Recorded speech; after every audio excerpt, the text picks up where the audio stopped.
Welcome to a new daily top Askreddit video. Today's topic: what event in history is grislier or grosser than we think?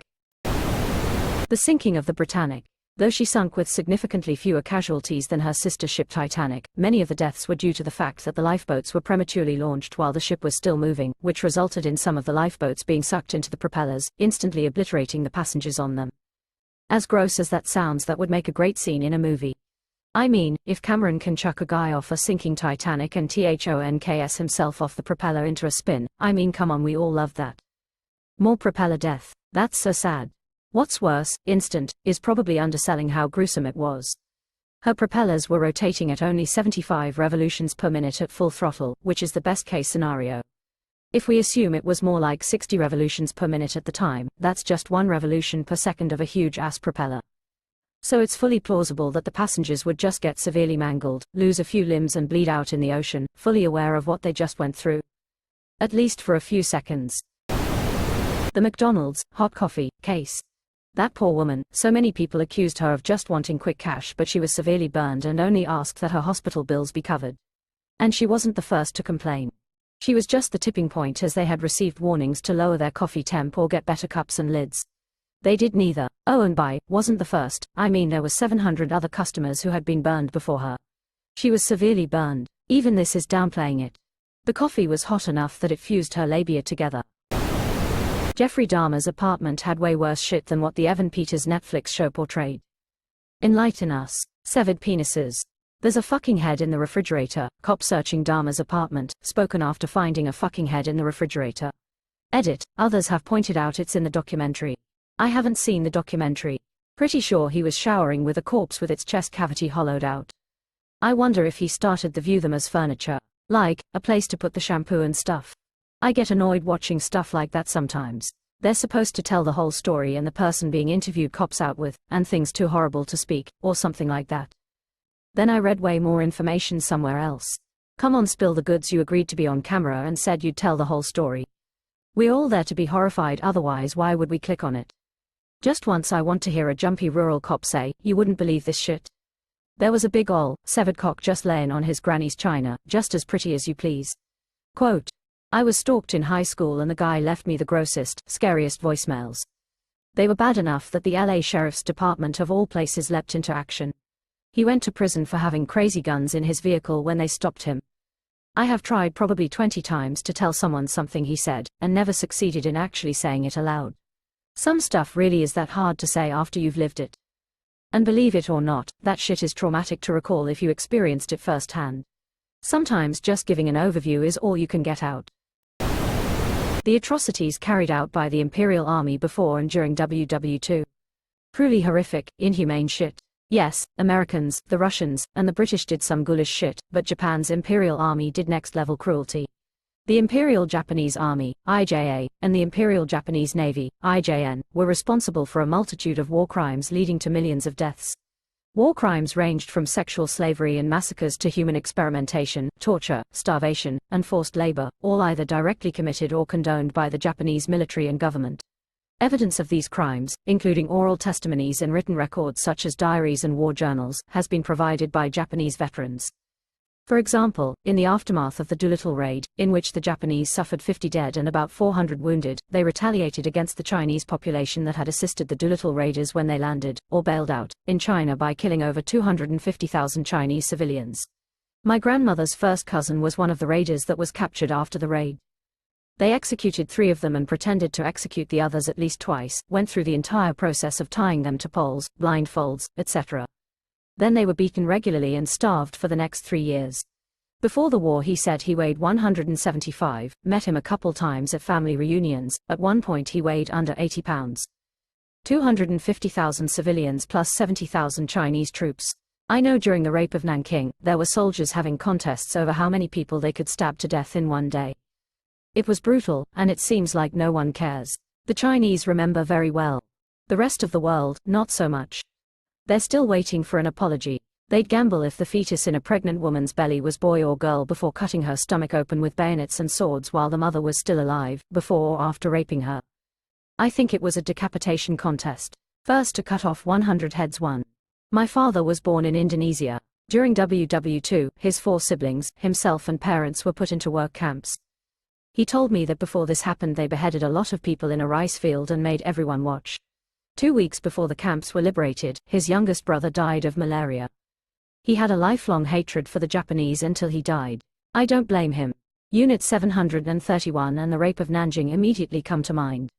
I read a bit about Unit 731 and it is one of the few subjects I have no desire to dead any more about.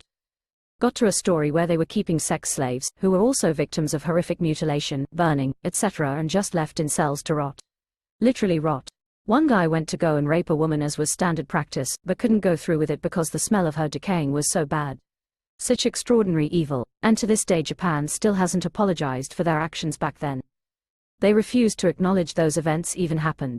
Apparently it was so bad that the German ambassador to Japan complained. It was so bad that the German ambassador to China, a card-carrying Nazi and friend of Hitler, opened the gates to his personal residence and sheltered civilians there. You know it's bad when Germany is like, look, I know you're on our side but shoves fleet of children into shower. Maybe we don't need to go so hard. Quote. Interestingly, a Japanese diplomat is remembered in Lithuania as a hero for saving thousands of Jews from the Nazis as he thought what the Nazis were doing was terrible. The American Civil War in general. Old-school war tactics meeting modern warfare sprinkled with pre-germ theory medicine practices resulted in quite the shit show. Roughly 2/3 of those who lost their lives in the Civil War did so due to infections. They did not have anything really resembling antiseptic technique. Musket balls would bring in foreign material and wound would be infected before people even got to the medical camps. Any surgery had a risk of death due to infection. For arms and legs, it was far safer to just amputate the limb than risk infection spreading to vital organs. They also didn't have anesthesia. You get some morphine, maybe, and a piece of wood or cloth to bite down on while the doctor saw off your arm. Highly recommend the Civil War Medicine Museum in Frederick, Maryland. The city was the field hospital for the Battle of Antietam, where over 20,000 Americans lost their lives in a single day. I live in the Gettysburg area. The part you don't think about is the aftermath. We think they fight and leave, but it's not that simple. The thousands of unclaimed bodies, stories of body part piles 2 stories high, all the innocent bystander animals and all the food garbage. The rivers literally ran red and miles of mess. And oh yeah, a lot of these battles were in warm areas during the summer months. Gettysburg was the first week in July in southern Pennsylvania. Talking 100-degree heat and rotting flesh, bugs and animals consuming that stuff and no one to clean it up. Look up the clean time of Gettysburg. That flesh took years to clean up. Add in survivors trying to get back to normal, animals, scavengers, animal and human, and family members desperate to find anything. The reality is gruesome. Fun fact, Battle of Antietam started and was centered around a church. One of that church's main tenets was anti-war. They're one of the few denominations that are recognized as a peace church. So one of the bloodiest and gruesome battles were on fields of people that were anti-war and the church was at the heart of it. The Belgians' treatment of the people of the Congo during King Leopold's reign. If a parent worker didn't meet their quota, it was common practice to cut off the hand or foot of one of their children. Met a Dutch dude on safari in South Africa and he told me straight up no one was living out in Africa before they used the land for farming, then people came for work. He said this in front of our guide who is native. I started arguing with him that's ridiculous, then his wife kinda shut him up.